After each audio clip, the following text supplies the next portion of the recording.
What is up, everybody? And welcome to the Thursday edition of Grinderslive, the flagship show. I'm your host, Head Chopper. Man, we got a little 4-game slate on tap today, but we're going to break it down for you. I guess a few games like that means we can really get into detail on some of this stuff, but we'll see how it plays out. So we got an action-packed little show for you here. Who knows what's going to happen here? Who knows where this is going to go? But I'm being joined today by Big T. Big T's on the schedule today. He's got. I just need to know if my guy Big T has his big bottle of wine ready to roll for the show. I don't today. I wish I did, though. I mean, I got the empty bottle from last night. When you do, I mean, they told me yesterday I thought it was a normal show. Get in after crunch time. We'll talk about games for an hour. Normal show. I was excited, and then I looked in the fine print down below where DB puts the fine print. It said 3 hours. Whew. I said, "Oh, I need a full bottle for the 3-hour programming." Did you get triple pay for that? I haven't seen what inquiry as far as what the tab's going to be on the paycheck, but I better check on that before the I need to at least be able to pay for another bottle of wine. My goodness, that 3 hours that gets you. And then the worst part. I mean, 3 hours you can sometimes you can live with it, but not when you got Mangone down there talking about how limited he is on putting his $10 bets in, and he's saying he's all limited and stuff. So I mean, we had Mangone betting $10 on -170 player props, and I mean, we had a good little time going on. Yeah, we were talking about JJ hitting freaking air ducks and his 3-pointers. Oh man, we had it all going on. Yeah, it was good stuff. So can't wait. I'm looking forward to the next one of those, but. As for today, guys, how long did you watch it? We need to. I mean, I want to. I was in and out of there. I was in and out. You know, we saying in and out. You 3 hours. How much of that 3 hours were you tuned into? Probably about 45 minutes. That's over though. I think your line was only about 29 and a half minutes, so you hit the over. It was. I was in and out. Then all of a sudden, they started talking about JJ at the party, and I was like, "Oh, I better tune in for this one right here. I better stick around. I got to hear what happened." And then I got the details on it. So that's the kind of stuff people want to hear, man. They don't want to hear Mangone talking about how limited he is. They want to hear about JJ getting just hammered, man, at the party and having to be drug up to the hotel room. So, guys, before we get into the basketball, got a few things to take care of here. Number one, like and subscribe. We got to hit those things. If you're watching it, just hit the like button because that's what keeps this train rolling. So hit the like button. Got that for you.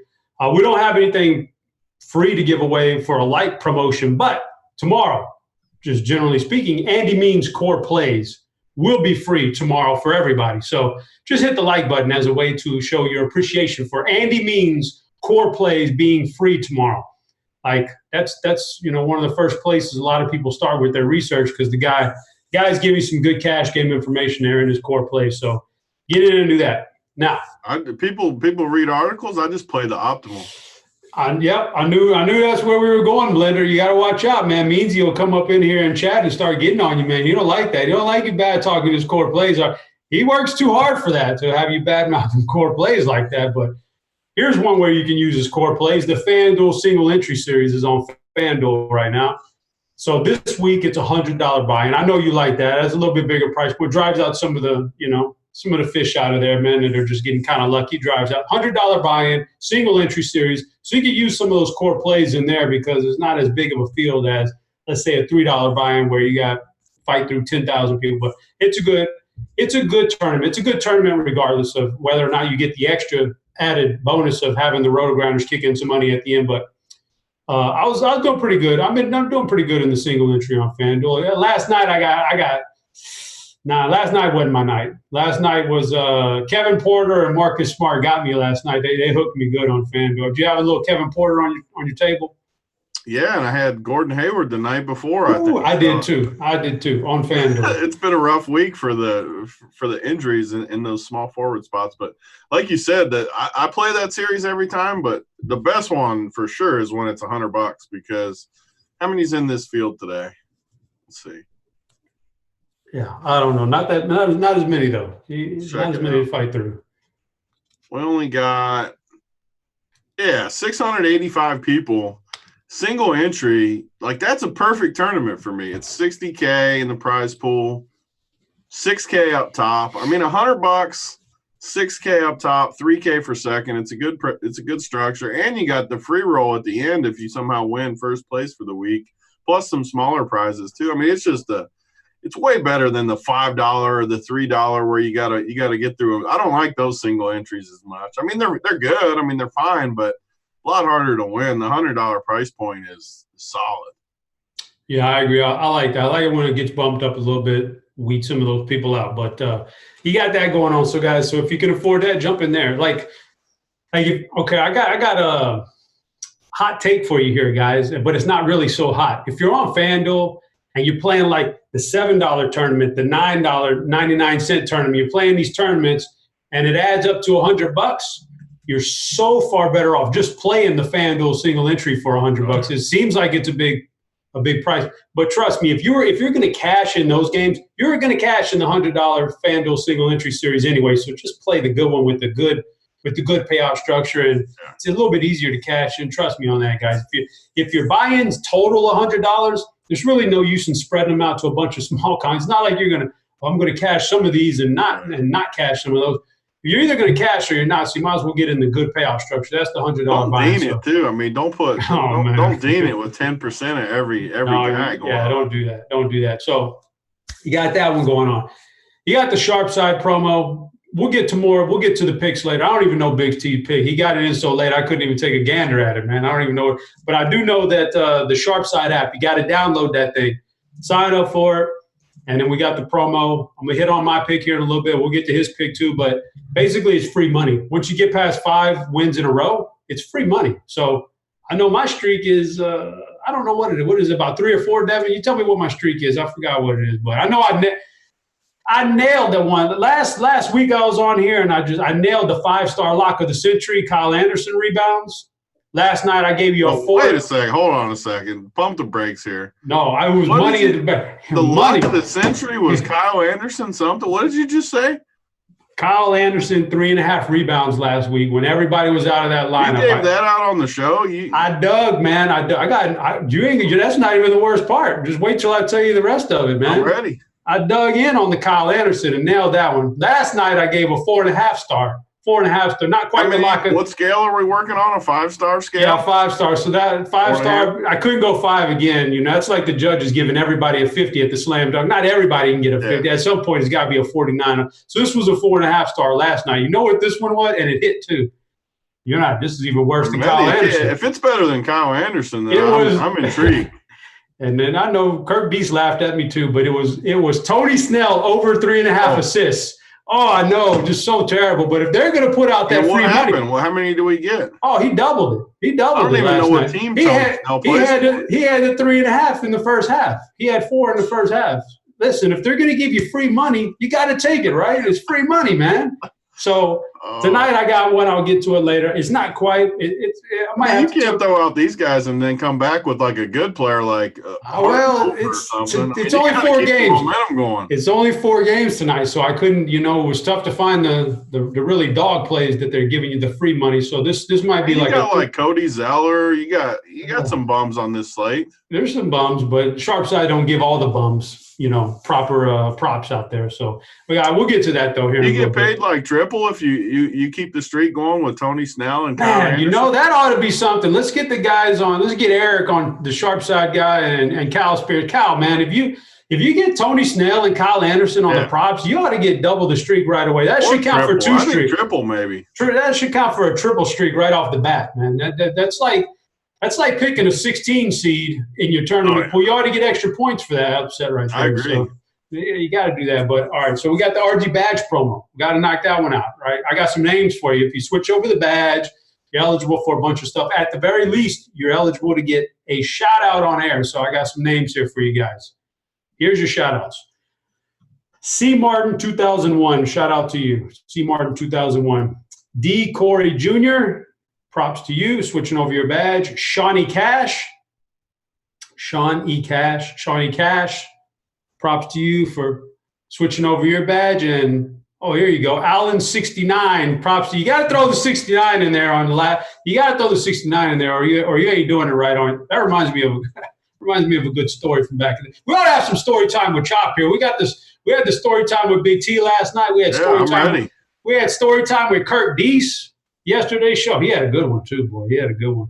I'll give you a quick one on this. Reminds me, Allen 69 reminds me of a good story back in the day. First started DFS and I got to the Star Street Playboy Mansion. The first time, were you around when Star Street was around? Not with Star Street, no.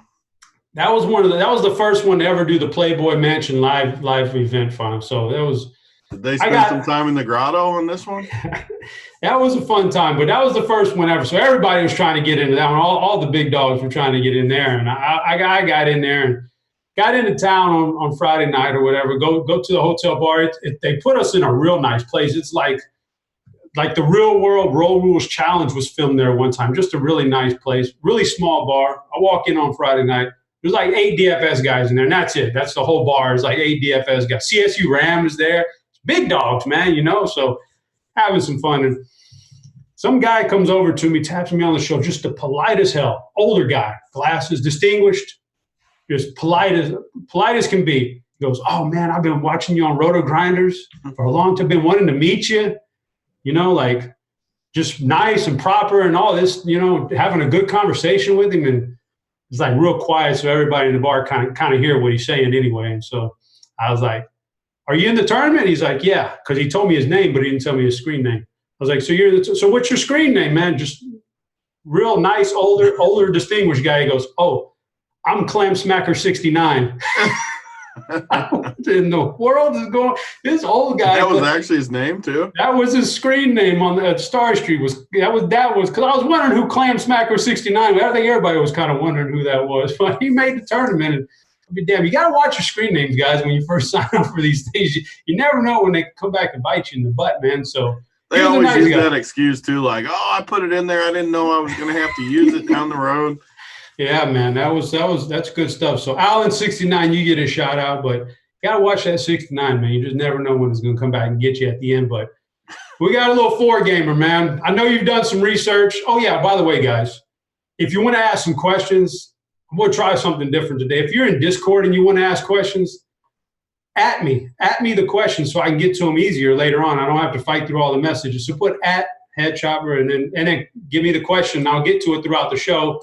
Or you can fire off questions in YouTube chat. I don't think it's that easy in YouTube, but maybe Devin will keep track of them for me. So if you got questions, at me in the NBA Discord channel. That's where I'm keeping track of, and also the YouTube chat. So what you think about this slate tonight? We got a little 4-gamer for Thursday night. Yeah, these 4 gamers are always – it depends on what angle you go. Like, we got a decent amount of star power at the top tonight with Harden and Westbrook, obviously, Kawhi and Paul George for the Clippers. You got Jokic. Philadelphia still playing a little shorthanded with a couple guys like Horford and Tobias.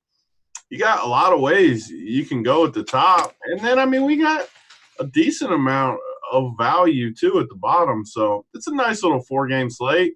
We got, one big total, the Clippers game, which is also my lock on the sharp side coming soon. I mean, we'll tease it a little bit early, but that's definitely a winner later on here in the program. But it's a good slate. A lot of directions to go. I like when you get the 4-game slates where you got a bunch of star power at the top. I hate them when you got not as many guys to play at the top, because I always like playing some cheaper plays, and you can't really do that unless we got all these guys at the top. Yeah, you got it. That nice little teaser too on your sharp side. Oh, yeah. You teasing it, baby. Just teasing. Like when I teased that story yesterday. Tease that story, yeah. or when you tease that Wong sometimes in the NFL. I like it now. Let's talk about some injuries then, man. I like to go to the situation rooms where I like to start off my day, and see what we're dealing with as far as injuries. I'm gonna give it a refresh because I don't know if this was if this is refreshed yet. So let me give it a little refresh for you guys. If you're following along on the screen, I'm in the situation room. This is premium stuff right here. So we'll start talking about some injuries here, and you tell me what you think about this stuff. So we got Philadelphia's first. That was the most obvious to me. You got Embiid out, Simmons out. Now Josh Richardson's out with a little concussion action, I think. Like, they're very shorthanded, man. What does this do for your hopes on Philadelphia tonight? Yeah, I mean, it's kind of a similar spot to how it's been, but one thing that sticks out to me is the spread is kind of off from what it feels like it should be. I mean, Sacramento hasn't been the greatest. I don't know. Like when I see this game, it feels like more of a, even though they got guys out, like more of a 3-point spread. It opened at 3.5 and it's up to 5.5 some places, 5 or 5.5. Just feels like higher than it should be to me, which makes me like Sacramento a little bit. I don't love this. I mean, obviously I don't love this Philly roster. I mean, they're down 2 superstars, so I shouldn't love the roster, but I don't know, like Tobias Harris for 7,900 on DraftKings. These guys just don't stick out. I think Horford's going to be pretty popular. I like him a little more than Tobias, but I mean, so I should talk about sites too. Like Horford on FanDuel at 6,300 is way better than Horford at 7K on DK, and then Tobias is 79 and 71. Obviously, you have to play 2 small forwards on FanDuel, so both of them are definitely better plays on FanDuel. But I don't know. I'm just not super into Philadelphia tonight. I feel like that spread really leans towards Sacramento, and it makes me like even a guy like Fox. I don't think anyone's going to play Fox. I don't know. Like I like the Sacramento side more for sure. Yeah, that's interesting because I think we're getting a lot of ownership on Philly with all these injuries. So what about old Shake Weight? You into Shake Milton? I mean, this guy's been incredible. But yeah, again, like we'll talk about this a lot during the show, but the FanDuel pricing is way easier to fit stuff than DK. I mean, so you got Shake at 65 on DraftKings. I couldn't even imagine paying 6,500 for Shake Milton. There's no, even though he's been good, he's been really good, playing a bunch of minutes, crushing. I just couldn't imagine. But 5,400 on FanDuel is a whole different story. I don't mind it. I'm trying to look at that. Like, I think Mike Scott, let's see how many minutes. I mean, he's coming off 36 minutes. He's actually cheaper on DraftKings. So we just talked about a bunch of guys that are better plays on FanDuel. Mike Scott's one of the guys that is going to be a DraftKings value. He's 3,800 on DK and 4,300 on FanDuel. So you can kind of flip-flop the different guys based on site. Like we always talk about, I mean, you can't just blindly play the same guys because the pricing is so different some days. Mike Scott's definitely one of those guys. You're never paying 4,300 for Mike Scott on FanDuel. But DK, there's not a ton of value out there that we love. So 3,800 there, I think you have to at least consider him there. Yeah, it's going to be interesting spot right there for sure.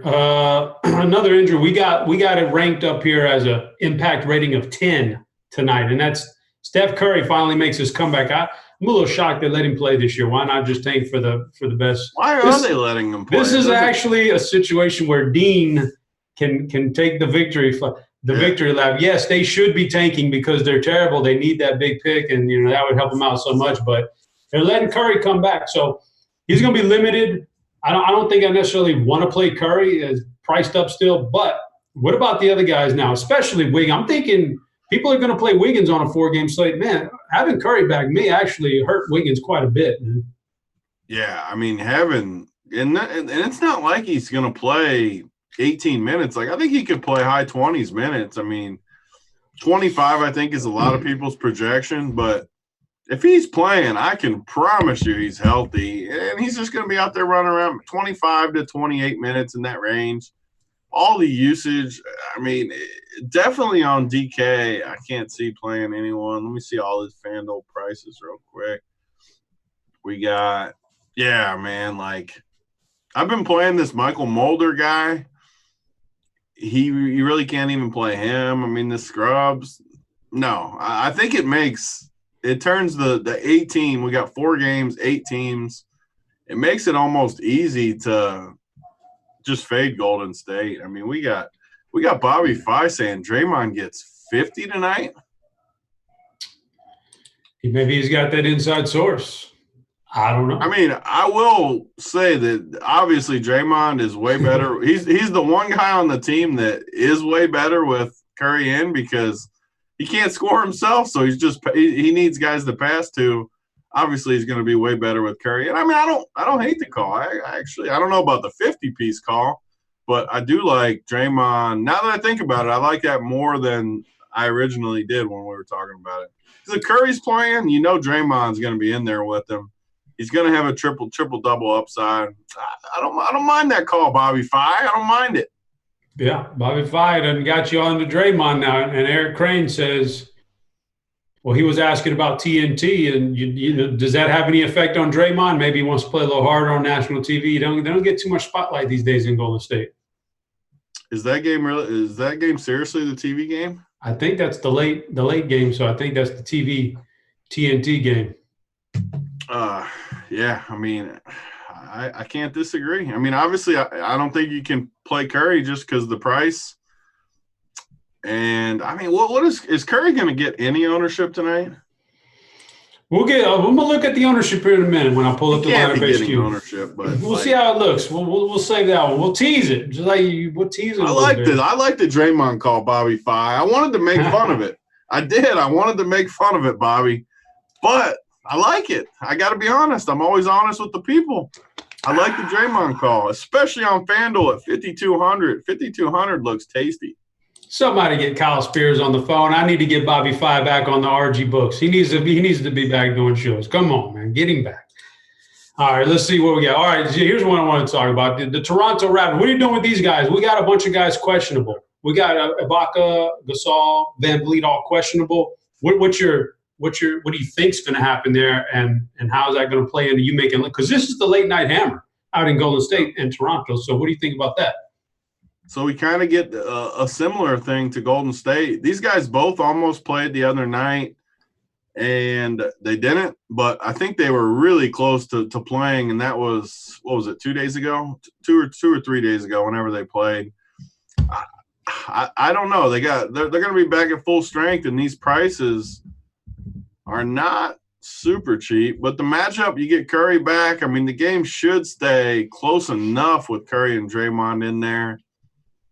I don't know. I don't love Toronto just because obviously when you got Van Vliet and Serge back in there, a lot of these guys like Norman Powell is priced like they're both out. Marc Gasol could play too. I didn't realize that Gasol probably is going to play too. So you get everyone back, and it could be a blowout depending on what happens. But I guess Pascal would be the guy I would play over anyone else, just because I think he gets impacted less than I agree with Crane too. Who the F is David Kaplan? I agree with that. I mean, who is that? This is YouTube thing. You saw JJ struggle with it last night. They get you on the names here, man. They don't give you the name you want. They give you the name that they want to give you. So I don't know. Yeah, like Maxwell Gover. He doesn't want to go by Maxwell Gover in there. No way, man. No, there's no way. There's no way he visibly signed up for Maxwell Gover. Yes Man says yes man though. He got his to say it right. This must be like the account he looks at his porn on YouTube where he's watching where he watches the Brazilian waxes and like when so this is like he signed up for that one. He gets stuck with that name. But all right, we got this. We got to go on here. Is there any more injuries that you're looking at? I mean, Charlotte's they got a Devontae Graham's question. Well, that could mean some Rozier time. But is there anything we missed that that playing into your lineups tonight? So I mean, obviously we didn't talk about this, but it's always the factor. We only got one early game on both sides, but obviously on FanDuel you have to have it all locked in. We'll have all the news before that, but DK. I mean, you got a full hour and then another 2 hours. So it's kind of a 4-game slate where you don't have to go crazy with that first game, especially if the news doesn't hit right. Like, I'm looking right now. I mean, Rozier, if Graham was out, like I think Rozier is a really good play. But if he's in, I don't know. Like, none of these guys even come close to sticking out.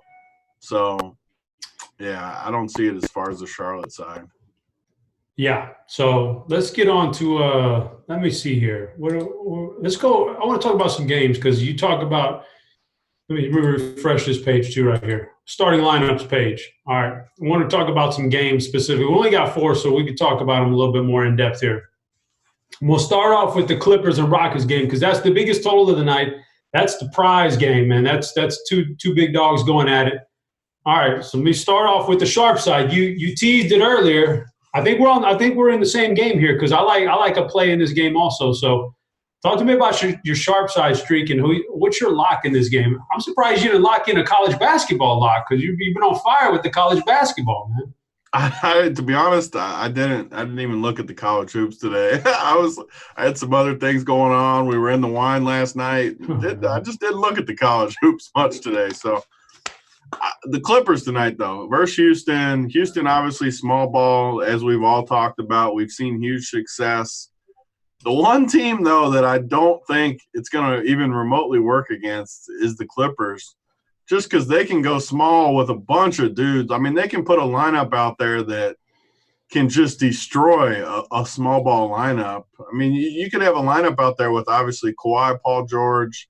You could have Bev. You could play Lou. I mean, Lou Williams is a perfect small ball defender because he can just guard one of these guys in the corner. You can hide him a little bit. And Paul George and Kawhi can take on a lot of that work in there. So you got Marcus Morris, Harold. They just match up perfect with small ball. You only got to give 1 point. I mean, you can do the money line on the sharp side thing because it's not even a big favorite. I love the Clippers. The Clippers are kind of locked in a little bit right now. Whenever they get a big game, we've seen it all year versus the Lakers and the Nuggets a few weeks back. They just pounded them. They want to make a statement against this small ball team. I love the Clippers. It was kind of like that Villanova game last night. Like they almost blew that on me too. After all the trash I talked, they almost pissed down their leg and blew that game. But the Clippers are winning this game tonight. Houston isn't beating it. They aren't winning this game. I will agree that this is the one team that small ball is going to have a hard time with because the Clippers are pretty versatile. And that leads me into my sharp side lock. I got a little streak going. I'm going to streak it up tonight here. I'm going for a lot of the reasons you said. Montrezl Harrell, over 6.5 rebounds. I think he gets a lot of – first off, he gets a lot of run against Houston anyway. He's going to get a lot of run tonight because Zubac can't play 5 minutes tonight. There's no way Zubac is out on the floor. Harrell's going to get a lot of run. That's what makes the Clippers great, too. They just won't play Zubac. He'll play 5 minutes, like you said, and they'll just go small.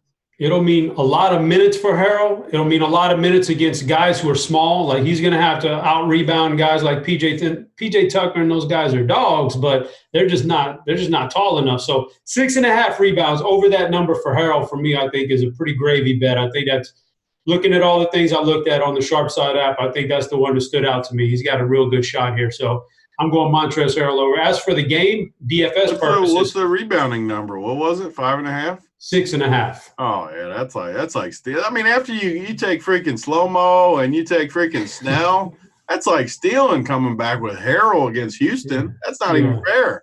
You gotta challenge yourself. I dug in. Too easy. I dug in, but there just wasn't the scrubs out there, man. They didn't have the good scrub props. I need those scrub props to keep my streak going. But the game itself is interesting because, like I said, biggest total of the night, the premier game of the night. But guys are priced up here, so it's going to be tough to get a lot of this in your lineup. And we haven't even talked about all the studs in the other games, but this game features 3 big studs, Harden, Westbrook, and Kawhi. Not to mention Paul George, but he's priced down a little bit. From a DFS standpoint, Harden always – I don't care how good the Clippers are defensively, Harden always gives these guys problems. He's always in their grill, man. He's put them for 4 games this year. He's had 3 excellent games against them. Where are we going with our studs in this game? It sounds like you're leaning Clippers, but does that mean you want Kawhi over the Westbrook-Harden combination? No, I mean, that was strictly a DFS or strictly a sharp side type thing with the Clippers side. The Clippers, the bad part about DFS, they just got so many dudes. People keep playing Paul George because of the price. Let me pull it up here. I just keep hearing it. Every time you go into lineup HQ, you see the 19 little dots from everyone just loving him. I mean, he's so cheap. His upside. He's 7,400 DK, 69 FanDuel. And people just love it. I mean, they love getting 27 minutes from Paul George, 29 minutes. Because that next time he could have the upside on minutes. They'll tell you all day, like, one of these games he's going to get them. It's just not going to happen. It's like when people were playing Stanton in baseball for like 2 months, just waiting for him. He's so cheap. He's got all the home run upside, and he strikes out 4 times a day. It's like these guys just want it to happen so bad. And then the one night he gets a little extra run, people are going, I knew Paul George was too cheap. You just played him 2 straight months trying to get the upside. They're not going to play him extended runs. So, no, I'm definitely not playing Paul George again. And Kawhi's fine. I mean, on a 4-game slate, you can always play a guy like Kawhi. I would definitely play him over any of the other. Like Lou Williams has been bad ever since they've been at full strength. Just not enough usage for him. Really, for me, it's just Kawhi and Montrez in this spot. And the rest of them, I can't do it in a game like this. Yeah. Well, talk about some of these like, Westbrook and Harden, 50-50. Which one okay, Westbrook, Harden, which one are you going to take? I always say the same thing, and I know it sounds like a cop-out, but I just kind of set my rule where I want one of the two. Like on all my teams tonight, I want one of the two. I don't want 2, and I don't want 0. So I could tell you that I probably like Harden a little more, but to be honest, it's literally like a coin flip to me. I think either one of them could be the leading scoring guy. I know Westbrook always gets into it with Pat Bev. Yeah. So it makes me like Harden just a little more just because of the Bev's going to be up in him a little bit. I think Harden – they don't have a guy that they can put on Harden as easy. So give me Harden over him, but, I mean, it's truly like a coin flip for me. I'm gonna have a decent amount of both of them. Yeah, I don't usually get excited for regular season games, but this one has the makings of being pretty good with that individual matchups. Westbrook against Beverly, and then Harden and Kawhi going at it. And so some of the fringe players, you talked about Paul George and how he's kind of not like on, people keep playing him at the price tag. He's been terrible, but we could say the same thing for Lou Williams. But do you have any more love for Lou Williams than you do for Paul George? So we got who we got in there? Mike Millie Oswin 20 in the chat saying Niehaus the Great disagree on Lou at 5,900. I mean, if you think he gets a usage bump, then sure, I think it's fine. I mean, again, it's kind of like the Paul George play. I mean, he's 53 on FanDuel. He's 59 on DK. I think it's fine. I think he could definitely get you in the 30s. I just don't see upside. I don't know. I mean, a few games ago, he played 28 minutes and got 40 fantasy points. I think that's like way above his ceiling in a game like this. I mean, he's going to play 22, 23 minutes. He's fine. He's cheap. I'll say that. Like, he's cheap. It's just like the Paul George play, though. I just don't see the upside in a game like this. Maybe I'm wrong. He is cheap, though, so I don't hate the play. I see your boy Randone is in chat on the YouTube chat. He wants to know if you're going to qualify tonight or what, man. I'm trying to get me a DK seat the most because I got that sports betting seat in a few weeks here.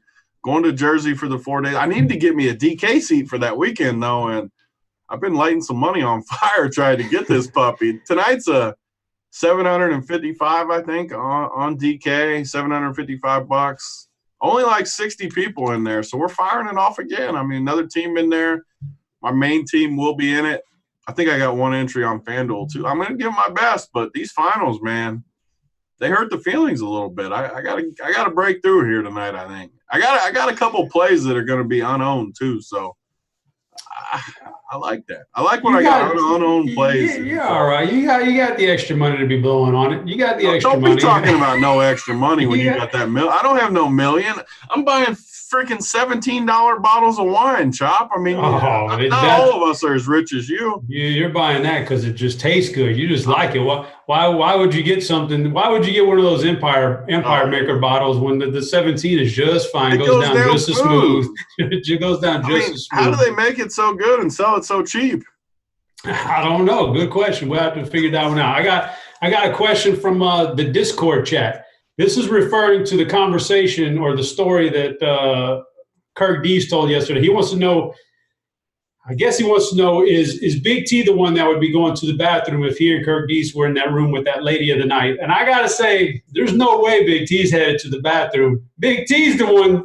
I don't even know what this means. I can guarantee you Big T's the one in that robe laying out on that bed while Kirk Deese is in the bathroom. There's no way. Why is someone in the bathroom? What's the genesis here? I don't know. You have to watch that show back. Kirk Deese told a story back when he was like 17 in Vegas, and they got him a little lady of the night coming up to the room, and he got a little scared and went to the bathroom and hung out for a while. Big T is definitely not in the bathroom. Zero. That's what I'm saying, man. That's what I'm saying. Big T might not perform for. They're ladies of the night. They know what they're doing. So, Big T might not make it outside of like the 5-minute mark, but 5. Oh, that's big time. That's a lot. That's a lot of time.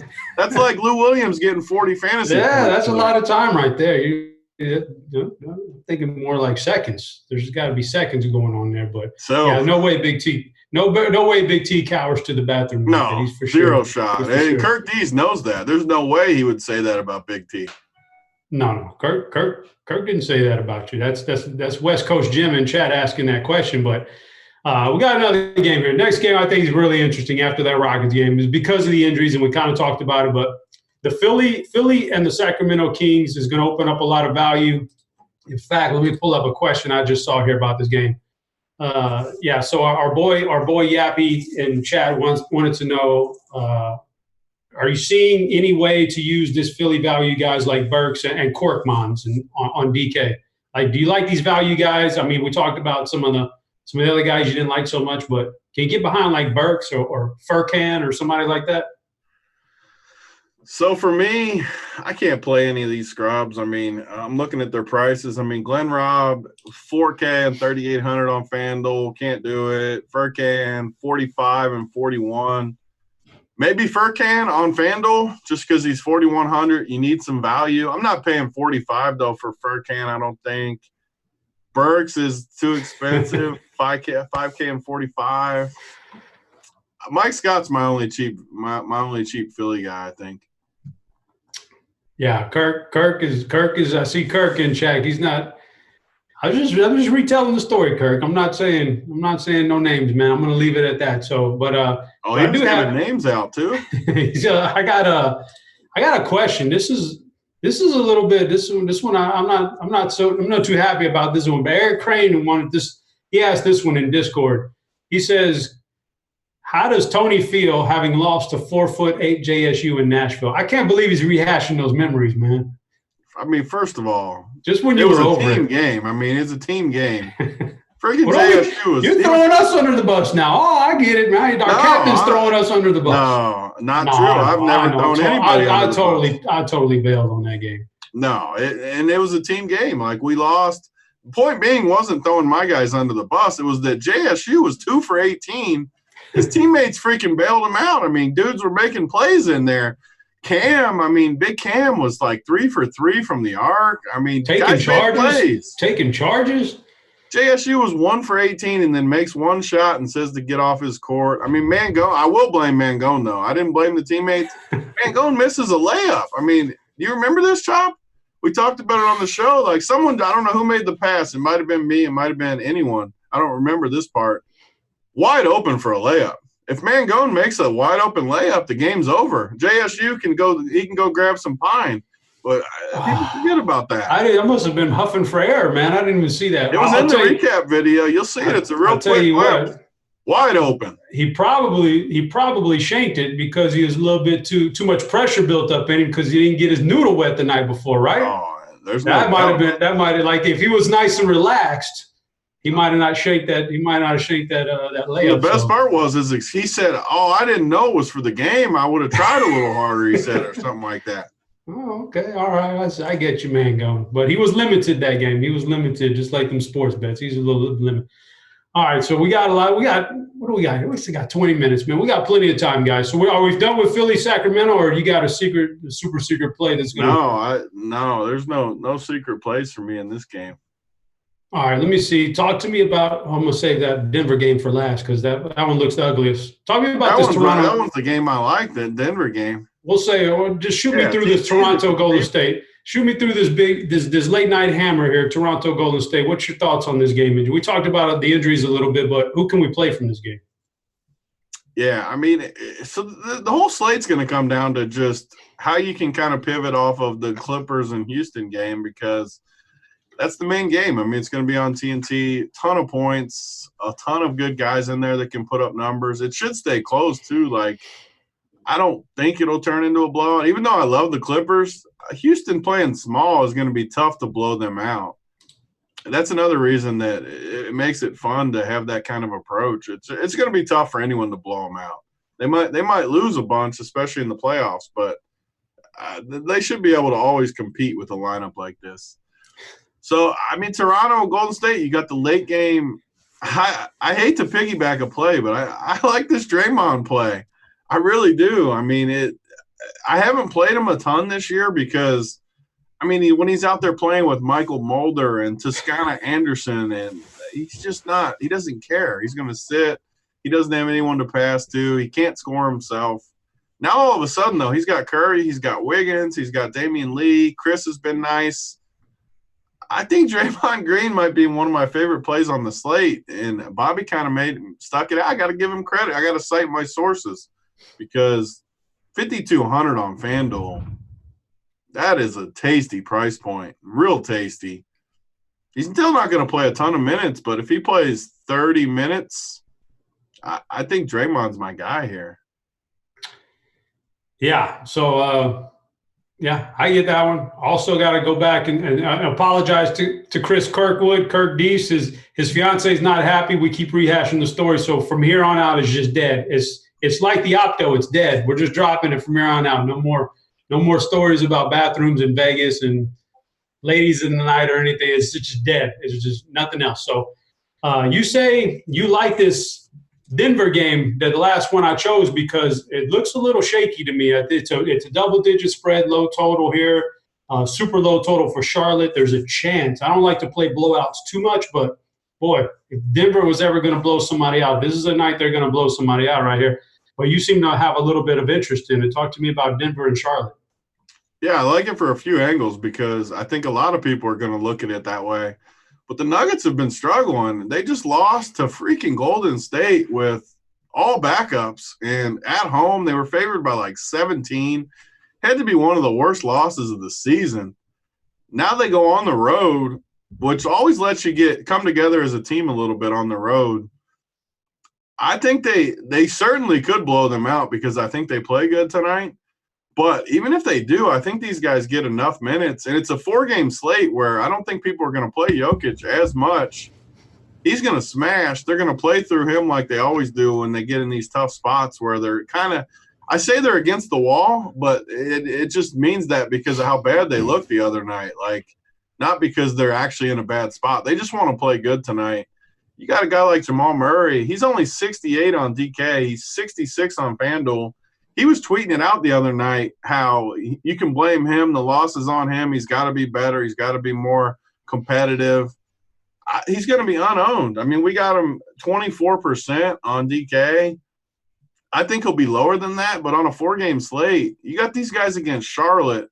If they run into some extra run and get like Jamal Murray 35 minutes, we got him at 35 right now. If he gets anywhere above that against Charlotte, like there's just so much upside.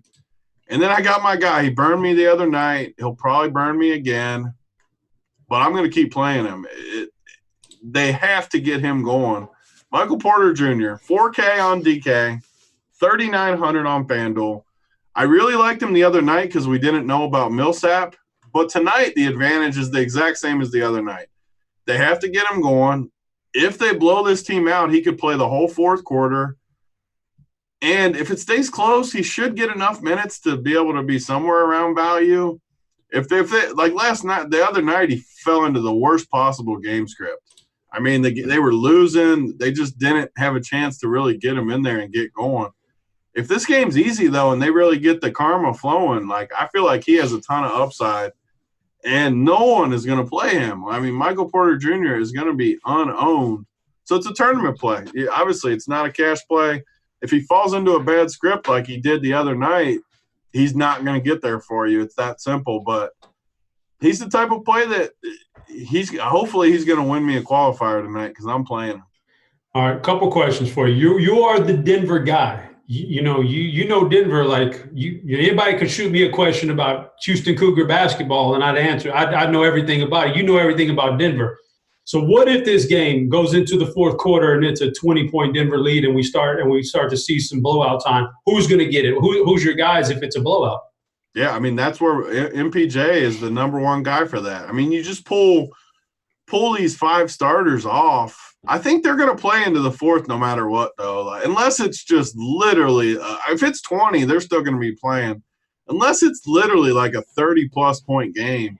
Because that Golden State factors in tonight. If they're up 20 going to the fourth, they're still going to be in there trying to put it on. I mean, they're not going to play the whole fourth, obviously. But if it's a blowout, another guy, too, I like that just because it's in chat, Maxwell, our boy Maxwell Gover from earlier, he said, how did Gary Harris get worse? He's actually one guy that I've made fun of all year, but he looks better to me the last 2 weeks. He looks like he started to get into a flow. He played 35 minutes the other night, 26 fantasy points. He's 4,400 on both sites, so he's nice and cheap. Again, it's a 4-game slate. And he's another guy that I think is just going to be completely unowned for a guy that's going to play 35 minutes in a spot against Charlotte, unowned. It's a 4-game slate. These Nuggets guys, I'm super high on them. And Gary, so I would rank them for sure as far as price and value and ownership. I'd rank them MPJ, Jamal Murray, I guess, then Harris, then Jokic. But I like all 4 of them.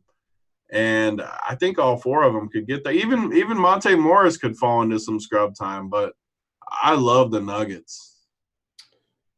Okay, got a few questions there. I'll get back to that. First question, Buckeye for Life was asking me, am I a believer in the opto for cash? And the answer is absolutely. I can guarantee that optimizer night in and night out is going to build a better cash game lineup than I can personally. That's just me personally. I'm not a cash game guy so much anymore.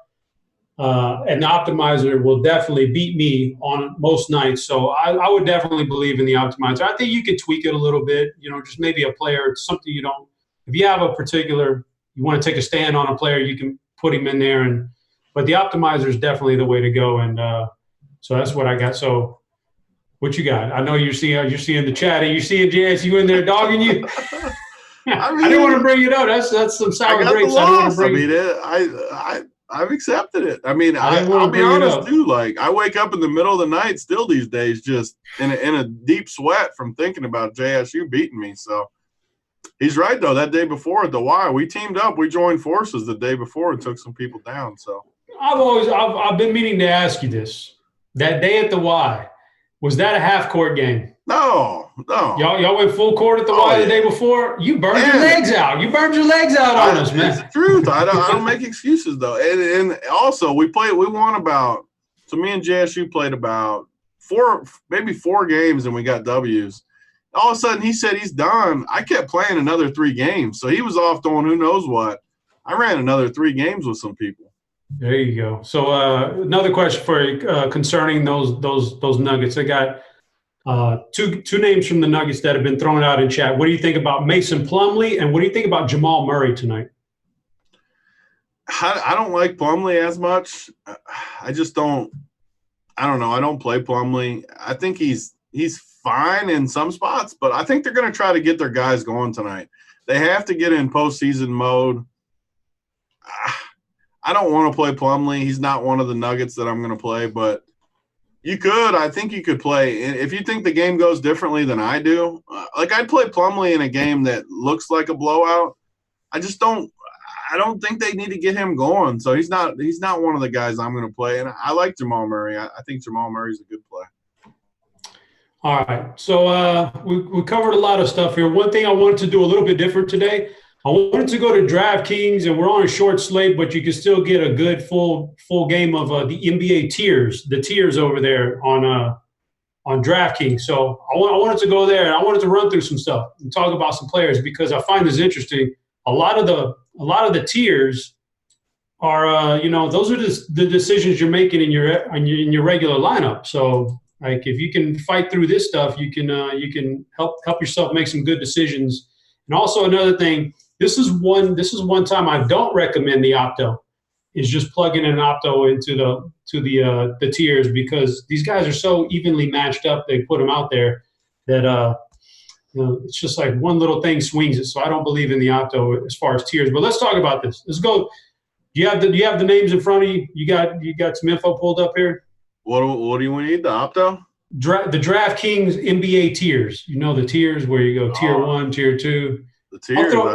I'll throw some names out to you, because these are decisions that people are struggling with anyway. I put a team in tonight just because you said I was going to have to talk about tiers. I didn't even know what you meant. I didn't mean them tears from Vegas and them tears from Nashville when we got beat, man. Those were the tears. Those were the tears of loss. But the tiers, the NBA tiers. I'm looking at tier 1 here. It's a really interesting. You got Harden, Westbrook, and Jokic. People will be struggling with this on their cash games too. Which one? I mean, clearly Harden gets the bigger projection, but like I said, anything can swing any one of these guys up to the top. Which one are you picking there? Yeah, I mean, so everyone's going to take – the good thing about tiers, you can always base it on ownership too. Like everyone's going to play Harden as far as the chalky, just because it's raw points. Salary doesn't matter, obviously. So I think he's clearly the best play, Harden. I mean, just because – out of 100 times, like we always say, if they play it 100 times, he's going to be the leading scorer definitely more than 50% of the time.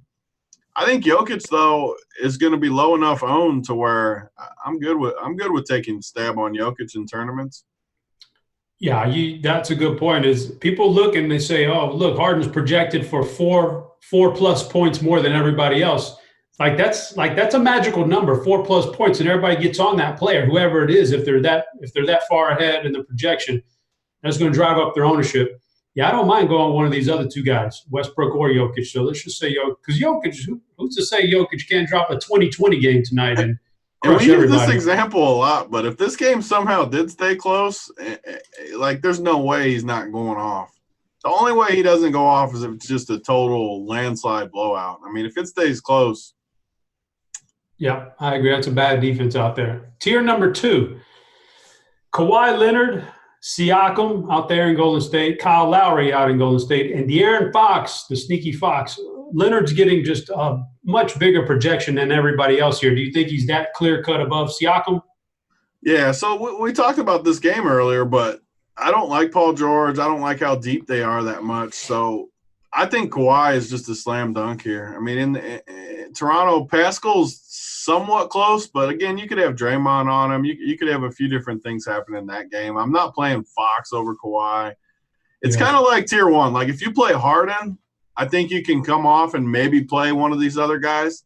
But since we're playing Jokic and already got one lower owned guy, I think I'd go Kawhi. I definitely wouldn't play Kawhi and Harden together, though, in a tournament. Just they're so obvious of plays. Yeah, I think that's the clear. There's some cases where guys are just head and shoulders above everybody. I think Kawhi's probably in that category tonight. But tier number 3. All right, so here's the Paul George tier. You got Paul George, 2 Philly guys, Tobias and Al Horford, and then Andrew Wiggins. Now, some of the tiers I get in there, and I can start eliminating guys, and that makes it easier for me. Like I'm going to eliminate Andrew Wiggins in this tier because I think Curry being back just really hurts him. I don't think we get that point guard Wiggins. And then you mentioned Paul George is a little rough around the edges here lately. Then you got your 2 Philly guys. What about this tier right here? Yeah, I agree completely. I could never play Wiggins. I think Wiggins is, again, with these tiers, it's just a whole different game where you got to just weigh the ownership. I mean, you could play – the one thing I don't mind about Wiggins is that I don't love this tier. I'm never playing Paul George in this tier. I'm probably never playing Wiggins, but Tobias and Horford, I think I lean towards Horford. And the nice thing is I think he'll be the 3rd highest owned guy in this tier. So we're getting a little bit lower ownership again. But, I mean, you could play Tobias. This is one of the tiers where you could spread around a little bit if you're playing multiple teams. For me, I'd rank it Horford, Tobias, Wiggins, Paul George. I'm just never playing Paul George tonight. Yeah, I can't get away from Harris as far as I just think he's just a little bit better than Horford. One of those Philly guys should eat it up though with all those injuries. So take your pick on either one. Horford's fine, but we'll see what happens. The tier 4 is all right. Now you start getting into some shiftier names here. Jamal Murray, you got Shake Milton in tier 4. Covington, who's been great with the Rockets. Montrez, who I think is going to have a nice game tonight just based on the matchup. And then there's Norman Powell. So for me, Norman Powell kind of gets the boot right off the bat. So that'll take me down to a 4-man tier. But who do you like out of these guys? Yeah, so for me, it's clearly just the top 3 guys. I mean, I'm never playing Norm. With everyone coming back, Norm, the good thing about the tiers, you can always eliminate a couple of them to where you're down to 1, 2, 3 guys per tier. I wish they had bigger contests because I do kind of like the way the tiers are as far as they don't have enough stuff sometimes. But for me, I clearly like Jamal in this tier. I think it's not even really close, but I'm higher on Denver than the field tonight. I'm going to be really high on Denver. So I'd rank it Jamal, and then Trez and Bob Covington are super similar. I agree with you. I think obviously Zubac doesn't get as much time. Harrell's going to get a little extra tick up, and when he gets a tick up, I think he crushes. So I'll go with Harrell. All right. Well, we just talked about Norman Powell and guys coming back, and so I got 2 Toronto questions from the different chats. First one, our guy Rocky Raccoon in Discord was talking about Van Vliet. It's a weak shooting guard position on FanDuel. I mean, if he's active, are you willing? First of all, if you're on FanDuel, that's a little bit shaky to play Van Vliet because he's questionable anyway, and you can't swap him out, and that's a late game. So what do you think about Van Vliet on FanDuel? Yeah, so, I mean, we talk about it a ton, but the different dynamics of the sites really bring it out. And we talked about the question, Harden versus Westbrook. One of the reasons I think Harden is a better play on FanDuel is just because of that, the shooting guard position. I mean, there's a world where you could have Devontae Graham sit still. I think he'll play, but he could be out of there, and I'm never playing Norman Powell. So all of a sudden, you look at the position, there's just not much there. So for me, it's another reason I like Gary Harris. I threw his name out there. It's 4,400. He's unowned.